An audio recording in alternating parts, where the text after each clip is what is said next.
Good morning प्यारे बच्चों। तो आज हम शुरू करने वाले हैं, जैसा कि बोर्ड पे लिखा हुआ है, क्लास 10th का पहला chapter chemical equations and reactions या chemical reactions and equations. Chapter शुरू करने से पहले मेरे कुछ सवाल हैं। स्कूल जाते टाइम, स्कूल आते टाइम या फिर अपने घर में चाय बनते देखी है? देखी होगी। खाना बनते देखा है? किसी पुरानी कार जो किसी ऐसी जगह रखी हुई है उस पर जंग लगते हुए देखा है? आग जलते हुए देखा है? पटाखे फूटते हुए देखे हैं? तुमको पता है इन सब चीजों में एक फिनोमेना कॉमन है। Yes, chemical reactions. जितनी भी बातें मैंने अभी बताई, ये सब क्या है? जितनी ये जो भी फिनोमेना अभी हमने देखे, ये सब क्या है? ये सब केमिकल रिएक्शंस है। ये सारे के सारे केमिकल रिएक्शंस है। यानी कि अगर गौर से देखा जाए तो हमारे आसपास जो है केमिकल रिएक्शंस का भंडार है। इवन आसपास छोड़ दो, हमारे शरीर में केमिकल रिएक्शन का भंडार है। हम जो सांसें ले रहे हैं वो एक केमिकल रिएक्शन है। हम जो खाना खाते हैं, जो पचता है, वो एक केमिकल रिएक्शन है। तो हमारे तन में केमिकल रिएक्शन है, हमारे मन में केमिकल रिएक्शन है। थोड़ा ज्यादा हो गया, लेकिन ठीक है, सब जगह केमिकल रिएक्शंस है। तो इन्हीं केमिकल रिएक्शंस को हम इस चैप्टर में पढ़ने वाले हैं। हम इन सबको ऑब्वियसली साइंस की दृष्टि से पढ़ेंगे, केमिस्ट्री की दृष्टि से पढ़ेंगे। सबसे जरूरी और सबसे इंपॉर्टेंट, कैसे डिफाइन करें, कैसे पता लगाएं कि भाई ये जो है, ये जो हो रहा है, ये केमिकल रिएक्शन है या कुछ और है। ठीक है, उसके बाद उस केमिकल रिएक्शन को मैथमेटिकली कैसे शो करें, जिसको हम केमिकल इक्वेशंस बोलते हैं। फिर किस किस टाइप की केमिकल इक्वेशंस होती है, कहाँ कहाँ केमिकल इक्वेशंस होती है, और इसके अलावा थोड़ा और डीप में जाएंगे और केमिकल रिएक्शंस और इक्वेशंस को बहुत अच्छे से शुरू करेंगे या पढ़ेंगे। शुरू करें केमिकल रिएक्शंस एंड इक्वेशन। तो आज के इस लेक्चर में हम क्या करने वाले हैं, तीन इंपॉर्टेंट। देखो, हम छोटा छोटा टुकड़ा करके पढ़ेंगे। मुश्किल से 30 मिनट्स के हमारे लेक्चर्स होंगे जिनमें हम चैप्टर को कंप्लीट करेंगे। ज्यादा डोज एक साथ लेने से क्या है कि वो बदहजमी हो जाती है, तो इसलिए थोड़ा थोड़ा करके रोज खाओ रोज बचाओ। ठीक है, तो चलो शुरू करें। सबसे पहले हमने कहा कि हम क्या करेंगे आज, इंट्रोडक्शन हमारा हो गया है ना, कि भाई क्या है चैप्टर की इंपॉर्टेंस बस यही है कि हमारे आसपास बहुत सारी केमिकल रिएक्शंस हैं, तो इनको पढ़ना जरूरी है कि आखिर केमिकल रिएक्शंस होती क्या है। उसके बाद हम रिवीजन करेंगे। रिवीजन क्या, एटम मॉलिक्यूलर आयन। तो यहाँ पे एक इंपॉर्टेंट बात ये है कि आपकी जो एनसीईआरटी की बुक है, देखो इस बार हम क्लास 10th में, पेपर हमारा सीबीएसई से आना है या दूसरे बोर्ड में भी, तो जो बुक है ऑलमोस्ट सिलेबस जो है वो सीबीएसई वाले ही लोग फॉलो करते हैं, है ना। तो जो हमारी एनसीईआरटी की बुक है वो एक बहुत महान बुक है। ठीक है, तो इसलिए उस महान बुक की महानता को ध्यान में रखते हुए हर एक चीज जो वहां लिखी है हम कवर करेंगे। क्यों? क्योंकि कुछ भी आ सकता है, बोर्ड है इस बार। अब जहां से ये चैप्टर शुरू हो रहा है, केमिकल रिएक्शंस एंड इक्वेशन, वो थोड़ा सा अब्रप्ट है, तो हम थोड़ा सा पास्ट में जाएंगे। पहले ये सब चीजें एक बार देखेंगे, उसके बाद हम केमिकल रिएक्शन शुरू करेंगे। जैसे फॉर एग्जांपल कि जब मैं तुमको केमिकल रिएक्शन पढ़ाऊंगा तो मैं बेरियम सल्फेट की रिएक्शन बताऊंगा तुमको सोडियम क्लोराइड से। अब ना तो तुमको सोडियम क्लोराइड चमक रहा है और ना ही तुमको बेरियम सल्फेट चमक रहा है, तो मेरा रिएक्शन का नाम और बाकी सब चीजें तो बकवास है, ये बकवास हो गई बेसिकली। इसलिए हम क्या करेंगे, पहले थोड़ा सा पीछे जाएंगे और एटम मॉलिक्यूल आयंस को समझने की कोशिश करेंगे। और जब ये समझ में आ गए, और यहाँ पे हम एक हल्का सा अगला जो हमारा टॉपिक है बेसिक इनऑर्गेनिक नेमिंग, ये दोनों रिलेटेड है कि एटम मॉलिक्यूल आयन और मॉलिक्यूल्स के नाम कैसे रखते हैं, है ना। मतलब हम अभी इनऑर्गेनिक शब्द से डरना नहीं है, बेसिकली ये केमिस्ट्री है। केमिकल्स जितने भी हम पढ़ेंगे या जो हमको काम आएंगे उनका नाम कैसे रखेंगे। या मैं बेरियम सल्फेट बोल रहा हूँ तो तुम्हारे दिमाग में कुछ तो चमके कि बेरियम का मतलब ये, सल्फेट का मतलब ये, तो इसका जो मॉलिक्यूलर फॉर्मूला है वो कैसा होगा, ये दिखने में कैसा होगा, मैं इसको लिखूं कैसे। तो वो सब हम पहले समझेंगे, उसके बाद केमिकल रिएक्शंस एंड इक्वेशंस शुरू करेंगे। ठीक है, तो चलिए शुरू करते हैं। सबसे पहले पहला काम रिवीजन। तो रिवीजन के लिए मैं लिख देता हूं। वैसे हमने अब ये सब चीजें क्या है कि एक बार पढ़ रखी है छोटी क्लासेस में, या क्लास 9th में आपने एटम मॉलिक्यूल्स आयंस जो है वो अच्छे से देखे होंगे, तो मैं एक फास्ट फॉरवर्ड रिवीजन करवा देता हूँ। एटम्स, पीरियोडिक टेबल देखी है हमने, हाँ देखी है। उसमें हाइड्रोजन से लेके तो जितने भी एलिमेंट्स हैं उन सब की जो स्मॉलेस्ट यूनिट है, अगर हम डेफिनेशन से जाएं तो डेफिनेशन कहती है कि the smallest building block of matter is known as atom. Although ये गलत डेफिनेशन है, लेकिन ठीक है, अभी हमारा काम चल जाएगा। कि भाई क्या कहा हमने कि किसी भी पदार्थ की जो सबसे छोटी यूनिट है उसे हम एटम कहेंगे। मजे की बात ये कि अब हम तो क्योंकि electron, proton, neutron, neutrino, positron, dark matter, anti matter सब जानते हैं, तो इसलिए हम कह रहे हैं कि ठीक है, लेकिन समझने के लिए और for the sake of simplicity अभी भी जो स्मॉलेस्ट इंडिविजुअल एंटिटी है जिसको हम बेसिकली मतलब केमिकल रिएक्शंस में यूज करेंगे वो है एटम्स। ठीक है, तो atom is the smallest building block of matter which can not be divided further easily, है ना। अब आपका सोडियम का एटम हो सकता है, पोटेशियम का एटम हो सकता है, हाइड्रोजन का एटम हो सकता है। कैसे डिफाइन करते हैं? मान लीजिए हाइड्रोजन का एटम, ये आपका हाइड्रोजन का एटम है। इसी से जुड़ी हुई अगली डेफिनेशन,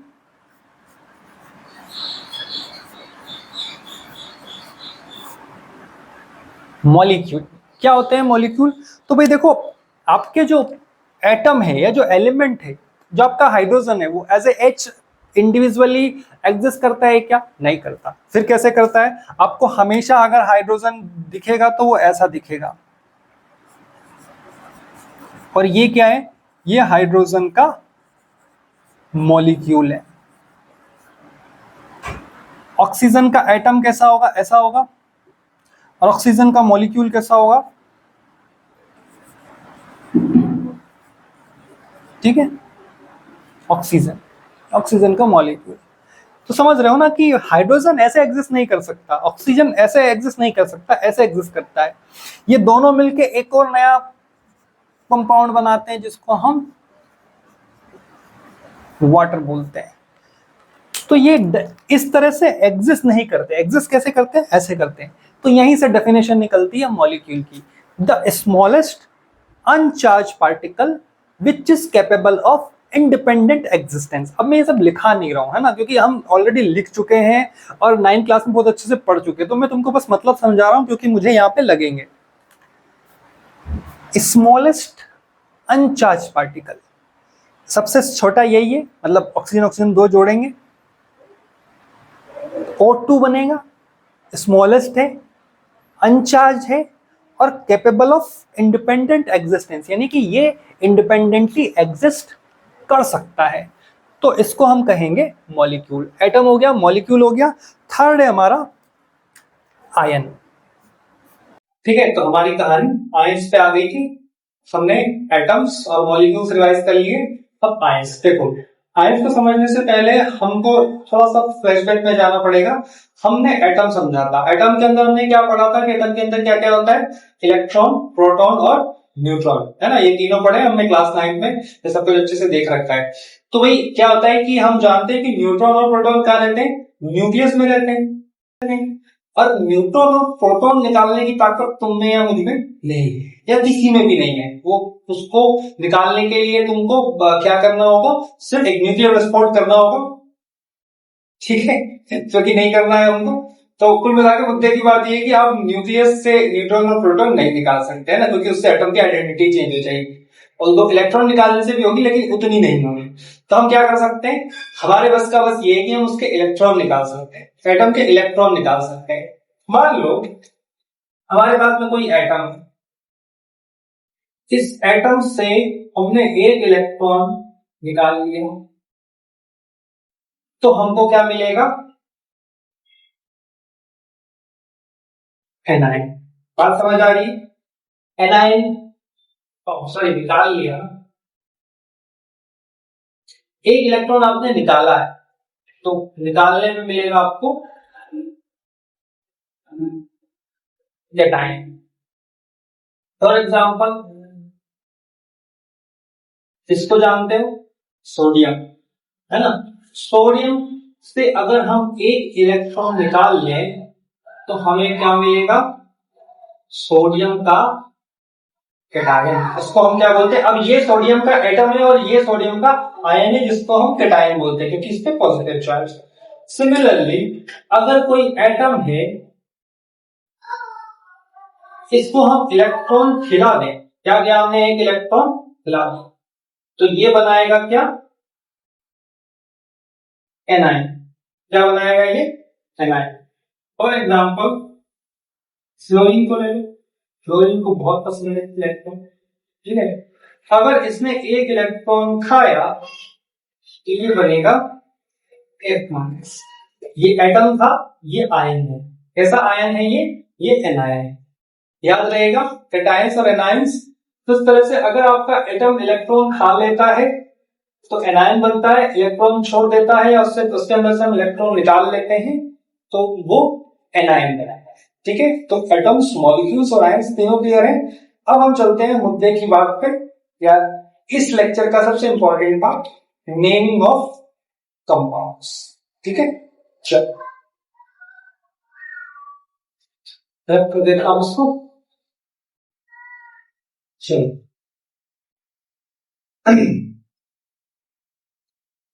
नेमिंग में हम याद रखेंगे, देखो जब भी हम नाम रखते हैं ना, किसी का भी नामकरण संस्कार होता है तो उसके कुछ डेफिनेट रूल्स होते हैं, है ना। जैसे हमारे यहाँ भी है कि भाई बॉयज हुए तो रमेश, सुरेश, दिनेश, महेश, इस तरह से नाम होंगे।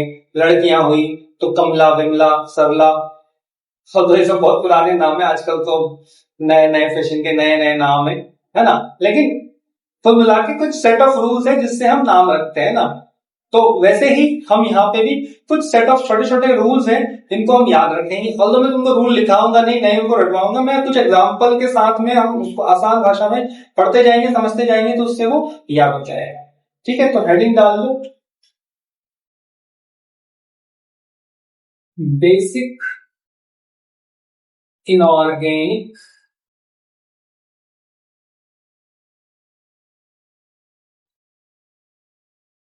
Naming.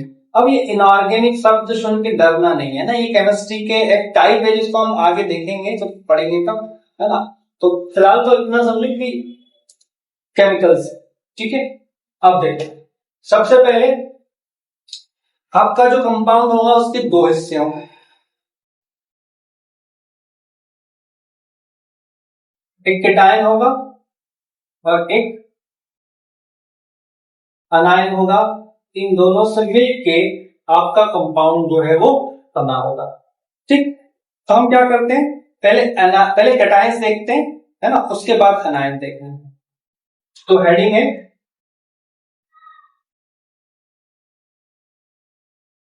Naming of cations. Cations की नेमिंग में क्या करना है, कुछ भी नहीं करना है, बहुत प्यारे बच्चे हैं ये सारे। जो उनका नाम है, एटम का जो नाम है, जैसे एटम का नाम सोडियम है, सोडियम का एटम है, तो बस एटम को हटा के आयन लगा दो। पोटेशियम का एटम, पोटेशियम का आयन। लिथियम का एटम, लिथियम का आयन। बहुत ही आसान। तो हम एक एक करके लिख लेते हैं भाई। ग्रुप 1 से शुरू करते हैं। ग्रुप 1, हे, ली, ना, की, रग, से। पर याद होता है, मतलब फ्रेंचियम होता है, लेकिन फ्रेंचियम लिखेंगे नहीं क्योंकि रेडियो एक्टिव है और उसके आयंस आयंस जमीनी बनते नहीं है। हे, ली, ना, की, रग, से, खरिया, फ्रेंचियम। न्यूमोनिक के याद रखने का, इससे आप सीक्वेंस में जो ग्रुप 1 है उसके जितने भी एलिमेंट्स हैं उनको याद रख सकते हो। अब इन पे क्या है, ये सब +1 चार्ज रखते हैं।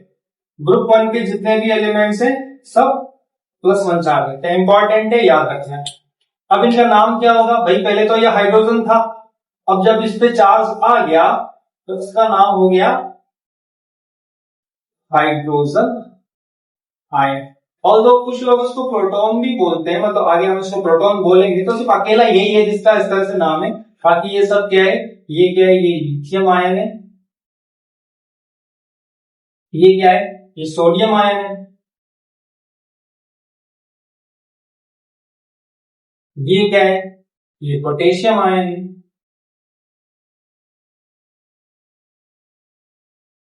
ये रुबिडियम और ये सीजियम आयन। सिंपल, मतलब कुल मिला के जो आपके एलिमेंट का नाम था, एटम का नाम था, वो लिखा आपने और पीछे आयन लगा दिए जितने भी कैटायंस थे उनके लिए, ठीक है। तो इसके अलावा और भी कैटायंस है तो मैं इनको रख नहीं करता हूं, ये लिख रहे हैं तो पूरी टेबल बना लेते हैं कौन कौन से और कैटायंस है जो आपको याद। देखो कैटायंस में क्या है कि नाम उतना इंपॉर्टेंट नहीं क्योंकि पीछे बस आयन लगाना है, लेकिन चार्ज बहुत इंपॉर्टेंट है। ये इन पे चार्ज है ना, ये बहुत इंपॉर्टेंट है, तो ये याद रखो, है ना। अगली line, group two. Group two कब शुरू होता है? बेरिलियम से। तो बेटा मांगे का स्कूटर बाप, और यहाँ पे राजी का रेडियम, लेकिन इसको हम नहीं लेंगे तो रेडियम पे। इन पे कितना चार्ज होता है? इन सब पे +2 चार्ज होता है। ग्रुप वन के जितने एलिमेंट है उन पे +1 चार्ज था, ग्रुप टू के जितने एलिमेंट है उन पे +2 चार्ज। याद रहेगा, बेरिलियम, मैग्नीशियम, कैल्शियम, स्ट्रोंशियम और बेरियम। बेटा मांगे कार स्कूटर बाप राजी रेडियम। ठीक, चल नेक्स्ट।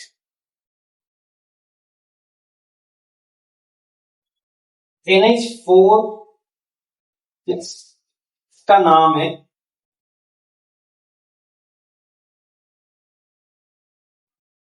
Ammonium ion. क्या है ये? Ammonium ion. ठीक है, तो इतने ही कैटायंस में से आपको जरूरत है। देखो कैटायंस तो बहुत सारे हैं, लेकिन अभी हमको सिर्फ इतने कैटायंस की जरूरत है। ठीक है, इस लेवल पे, बाकी फिर जब जरूरत पड़ेगी तब वो देख लेंगे, है ना। तो इन सब कैटायंस को, इनका नाम सिंपल है लेकिन इन पे जो चार्जेस हैं वो आपको याद रखने हैं। ठीक है, इसके अलावा एक दो और है, जैसे कि आपका एल्यूमिनियम है +3, ये आपको याद रखना है। आयरन +2 एंड +3, ये दोनों लगता है, तो आपको थोड़ा सा ध्यान रखना पड़ेगा। इसके अलावा कॉपर +1, कब +1 होगा कब +2 होगा वो आपको क्वेश्चन में बता देगा। एक्चुअली वो मतलब जैसे होता है ना कि मान लो जैसे इसका नाम रखना है, तो इसका नाम क्या रखेंगे हम? कॉपर। ठीक है, यानी कि ये 1 लिखा हुआ है, अगर यहाँ पे 2 होता तो इसका मतलब ये है। तो कॉपर फर्स्ट, कॉपर सेकंड, इस तरह से। ऑल्दो इसका जो ओल्ड नेमिंग है ना, ओल्ड में भी एक नेमिंग होती थी, वो सुन लो उसको, मतलब याद रखे सबको तो रख लो। वैसे पुरानी नेमिंग है लेकिन कई कबार लोग बोल देते हैं, तो जैसे कि ये है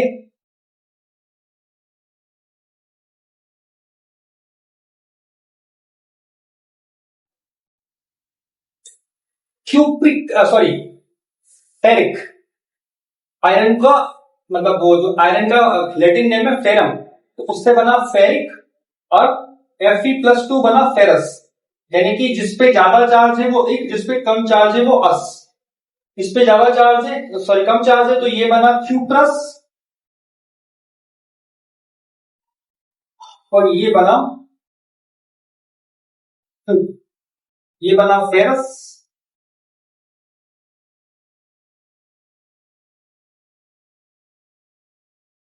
ठीक है, कोई पूछेगा नहीं लेकिन पुरानी नेमिंग है, और जब बात चली है तो बात निकल गई है तो कर लेते हैं, है ना। इंपॉर्टेंट क्या है?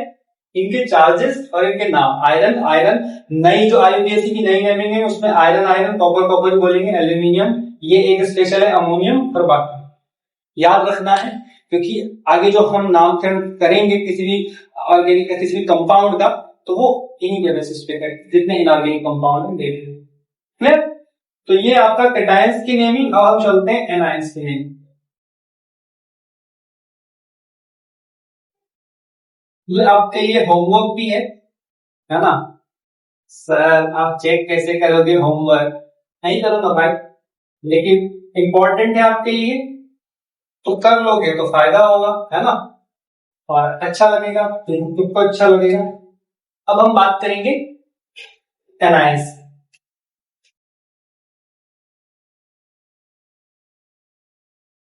नेमिंग ऑफ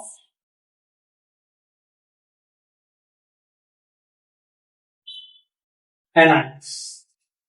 एनायंस की नेमिंग सबसे पहले आता है आपका फिर कल बाहर आई आंटी, ऐसे है ना, पर उसको नहीं लेंगे। सब पे चार्जेस कितने होते हैं? माइनस माइनस माइनस और माइनस। -1 चार्ज होती है। फ्लोरीन फ्लोरीन ब्रोमीन और आयोडीन थे ये। अब जब इन पे चार्ज लग गया तो ये क्या बने? इसका नाम हुआ आई ए नहीं होता, अब इसको हम करते हैं आइड। फ्लोराइड, क्लोराइड, ब्रोमाइड है, आयोडाइड। क्लियर है? इसके बाद आगे देखें, O2 माइनस S2 माइनस। और भी होते हैं ना, टीपो, oxygen, sulphur, selenium, tellurium, polonium, ये सब आते हैं, लेकिन इनकी जरूरत नहीं है अभी हमको। ठीक है, हमको जरूरत है बस इन दोनों की, इसलिए हम इन दोनों के नाम रखते हैं। तो ऑक्सीजन का नाम है ऑक्साइड और सल्फर के आयन का नाम है सल्फर। ठीक है, जितना जरूरी है बस उतना ही याद रखेंगे। हार्ड डिस्क में स्पेस वैसे ही काफी कम है, तो क्यों बिना बात की फालतू इंफॉर्मेशन से उसको भरना है ना? इसलिए जो काम की बातें सिर्फ वहीं पे। ऑक्सीजन सल्फर हो गया। इसके बाद अब ग्रुप, अगला ग्रुप कौन सा है? नाइट्रोजन वाला। तो उसमें हम बस दो रखेंगे, नाइट्रोजन और फास्फोरस। 3 माइनस।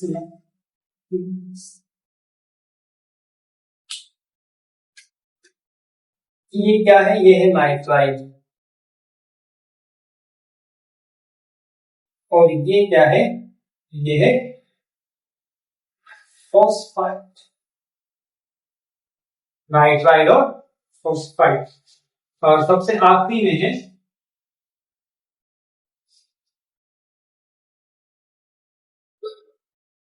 कार्बाइड। एक और है इसका भाई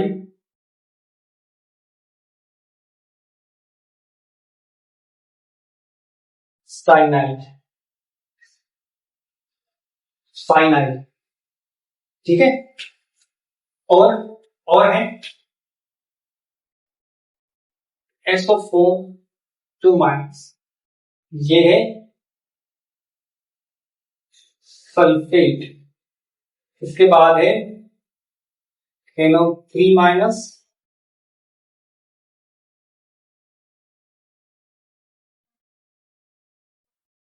नाइट्रेट।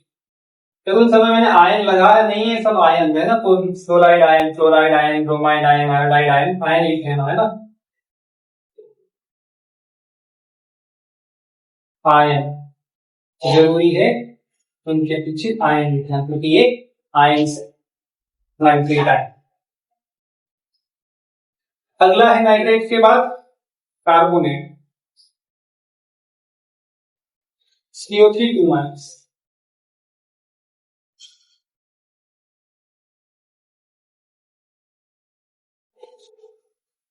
इसके बाद HCO3 minus.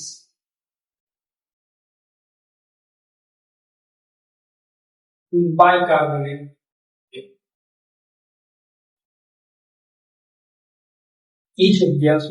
Bicarbonate, sulphate, nitrate, carbonate, bicarbonate. एक और है PO4 3 माइनस, फॉस्फेट। ठीक है, सल्फेट, नाइट्रेट, कार्बोनेट और साइनाइड इधर हो गया, है ना। तो ये कुछ नाम हैं, कुछ आयंस हैं, हमारे क्लास 10th के लेवल के हिसाब से इंपॉर्टेंट है। इवन अगर ओलंपियाड तक के लिए भी ये वैलिड है, क्योंकि इतने ही आते हैं। ऑल्दो अब तो ओलंपियाड NTSC तो नहीं है, लेकिन जो बाकी केमिस्ट्री ओलंपियाड है उनके लिए भी इतने में काम चल जाएगा हमारा, कुल मिलाकर मुद्दे के बाद इतने में काम चल जाएगा। ठीक है, तो इनको भी बहुत अच्छे से लर्न करना है, ये आपको याद होने चाहिए। तो कैटायंस और एनायंस के नाम, इनमें तो नाम भी इंपॉर्टेंट है, और दूसरा उन पे चार्जेस, ये दोनों इंपॉर्टेंट है, याद होना चाहिए। ये आपके लिए होमवर्क है जो आपको करना है, ये चेक करूं या चाहे ना करूं। ठीक है, आगे बढ़ते हैं और इस लेक्चर के लास्ट सबसे इंपॉर्टेंट टॉपिक पे चलते हैं। और तो सब कुछ ही इंपॉर्टेंट है, लेकिन चलते हैं। क्या करेंगे अब हम नामकरण करेंगे इनऑर्गेनिक कंपाउंड्स। देखो, अब ये बार बार इनऑर्गेनिक टर्म 2-3 बार आ गई है तो सुन लो, मतलब एक्स्ट्रा नॉलेज है, कहीं लिखना विखना नहीं है, याद रह जाए तो रख लो और नहीं रहे तो कोई बात नहीं। इनऑर्गेनिक ऑर्गेनिक दो तरह के केमिस्ट्री आपको मिलेगी, एक इनऑर्गेनिक केमिस्ट्री, एक organic chemistry. Inorganic organic chemistry क्या होती है? ऑर्गेनिक केमिस्ट्री मतलब कार्बन और हाइड्रोजन की केमिस्ट्री। कार्बन और हाइड्रोजन ये दोनों मिलके बहुत सारे कंपाउंड बनाते, बहुत सारे, इतने सारे कि उसके लिए अलग से केमिस्ट्री तो रखनी पड़ी, जिसको हमने नाम दिया ऑर्गेनिक केमिस्ट्री। ठीक है, कार्बन हाइड्रोजन से नहीं रहेंगे, नहीं, मेजर जो होगा वो कार्बन हाइड्रोजन रहेगा। इसके साथ में नाइट्रोजन, ऑक्सीजन, ये जितने भी हेलोजन से फ्लोरीन क्लोरीन ब्रोमीन आयोडीन ये जुड़ जाएंगे, तो इनसे जुड़ के कुछ कुछ नए कंपाउंड बनेंगे, लेकिन मेजर उस कंपाउंड में जो कंटेंट होगा वो किसका होगा? कार्बन और हाइड्रोजन का। तो उसको हम कहते हैं ऑर्गेनिक केमिस्ट्री। अब कार्बन हाइड्रोजन के अलावा जितने जो बचे हुए कंपाउंड्स हैं वो सब है इनऑर्गेनिक केमिस्ट्री। ठीक है, जो जिसके अंदर मेजर जैसे कि होता है ना भाई H2 NH3, इसमें कार्बन हाइड्रोजन में हाइड्रोजन तो है, कार्बन नहीं है, मेजरली कार्बन नहीं है, तो इसलिए कार्बन की जो है उनको इनऑर्गेनिक बोलते हैं और बाकी को सॉरी उनको ऑर्गेनिक बोलते हैं और बाकी को इनऑर्गेनिक बोलते हैं। तो यही है डिफरेंस। ठीक है, चलो अब हम करेंगे नेमिंग ऑफ इनऑर्गेनिक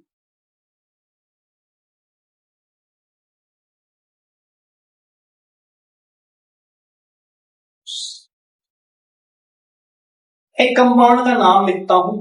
ठीक है, जैसे मैंने कहा, जैसे मैं अभी 2-3 बार मैंने बोल भी दिया है कि आपको कहा सोडियम क्लोराइड। ठीक है, सोडियम क्लोराइड, इसमें दो चीजें हो रही है, एक सोडियम है एक क्लोराइड है ना। तो सोडियम, इन दोनों को अलग अलग करके देखो, क्या हमने सोडियम पढ़ा है? हाँ, हमने सोडियम पढ़ा है, उसको लिखो। इससे कितना चार्ज होता है? +1 होता है, हम जानते हैं। 1 लिखते नहीं है, लेकिन अभी फिलहाल हमने लिख दिया है, यही होता है क्लोराइड आयन और सोडियम आयन, है ना। ये दोनों आयन अलग अलग किए, ये पहली स्टेप थी। अगली स्टेप में आइडेंटिफाई करो कि किस पे कितना चार्ज है। इसका चार्ज इसके चरणों में, इसका चार्ज इसके चरणों में, कितना चार्ज है इस पे? 1। इस पे कितना चार्ज है? 1। अब नॉर्मली हम 1 लिखते नहीं है ना, तो हम लिखेंगे नहीं, और हमने कहा हमारा कंपाउंड में सोडियम क्लोराइड है, उसका फॉर्मूला क्या है? NaCl। क्लियर? एक दूसरा कर,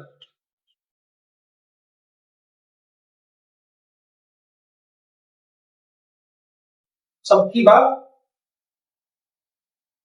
मोदी सरकार, मैं बेरियम क्लोराइड, सबकी बात बेरियम क्लोराइड। हाँ, बेरियम, एक तो बेरियम आयन दिख रहा है, एक क्लोराइड आयन दिख रहा है। बेरियम आयन Ba होता है, कितना चार्ज होता है? +2। क्लोराइड पे -1 अभी देखा था, तो इसका 1 इसके चरणों में, इसका 2 इसके चरणों में, क्या बन गया? Ba1 तो हम लिखेंगे नहीं, Cl पे 2 है, तो उसके पास Cl के, तो BaCl2, बेरियम क्लोराइड जो है वो आपका फॉर्मूला हो गया BaCl2 का। BaCl2 जो फॉर्मूला है बेरियम क्लोराइड। क्लियर? चलो और कुछ कुछ एक दो एग्जांपल और देखते हैं।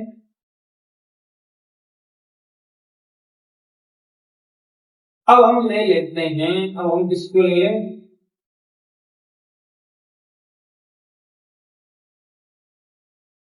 अब हम लेते हैं कैल्शियम सल्फेट, हाँ।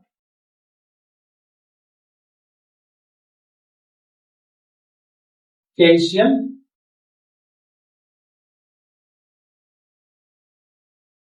सल्फेट। कैल्शियम आयन का फॉर्मूला बताओ, बोलते जाओ। +2। सल्फेट का बोलो,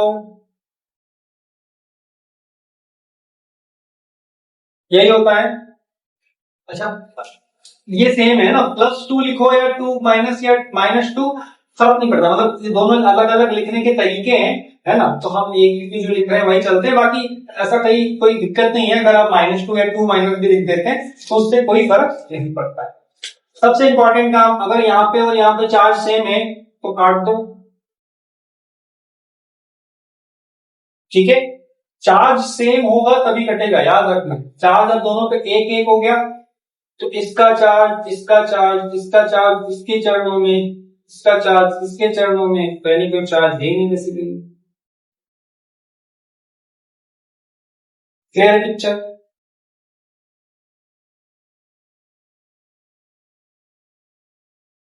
और पढ़े और करें, एक दो और ले लेते हैं। अब हम ले लेते हैं साइनाइड से लेते हैं। कैल्शियम का ही साइनाइड बनाते हैं। कैल्शियम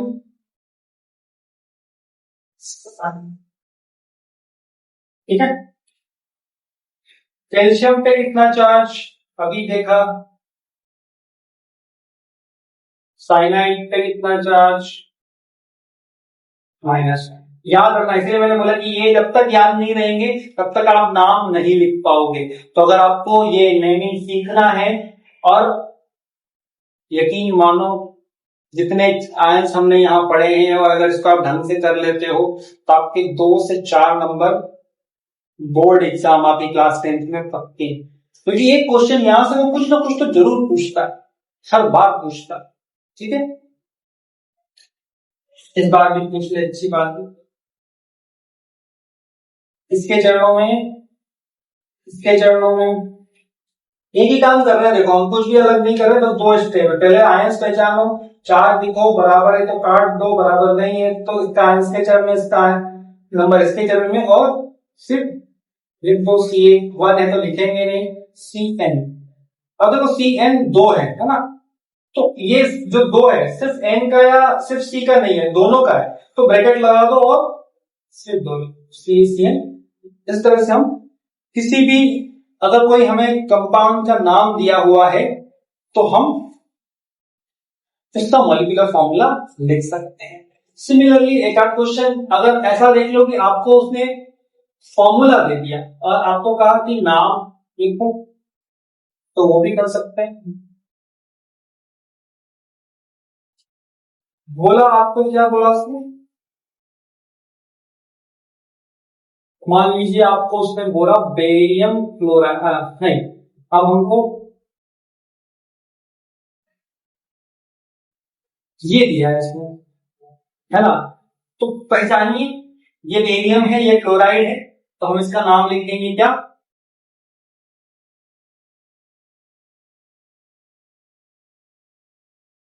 बेरियम क्लोराइड, ठीक है। अगर आपको कोई ऐसा लिखा हुआ मिले, इसका मतलब क्या,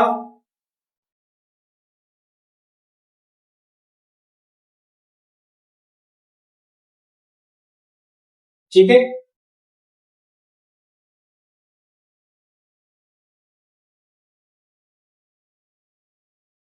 आयरन, हमने कहा था ना ये पेरास्फेरिक के चक्कर में नहीं पड़ेंगे, आयरन। अब देखो जैसे इसमें, इस पे अगर उसको चार्ज निकालेंगे तो +3 चार्ज होगा,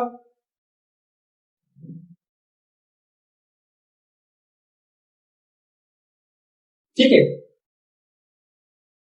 सिंपल। आज हमने 3 मुख्य बातें पढ़ी, कैटायंस एनायंस, एटम्स मॉलिक्यूल्स, और तीसरा इनऑर्गेनिक कंपाउंड्स की नेम, ठीक है। यहां आज रुकते हैं, इन सबके प्रॉपर नोट्स बनाओ, अच्छे से रिवाइज करो, एनसीईआरटी में जो पीछे एंड टेक्स्ट क्वेश्चंस हैं अगर उनसे कुछ बनता है तो वो बनाओ। मिलते हैं नेक्स्ट क्लास में।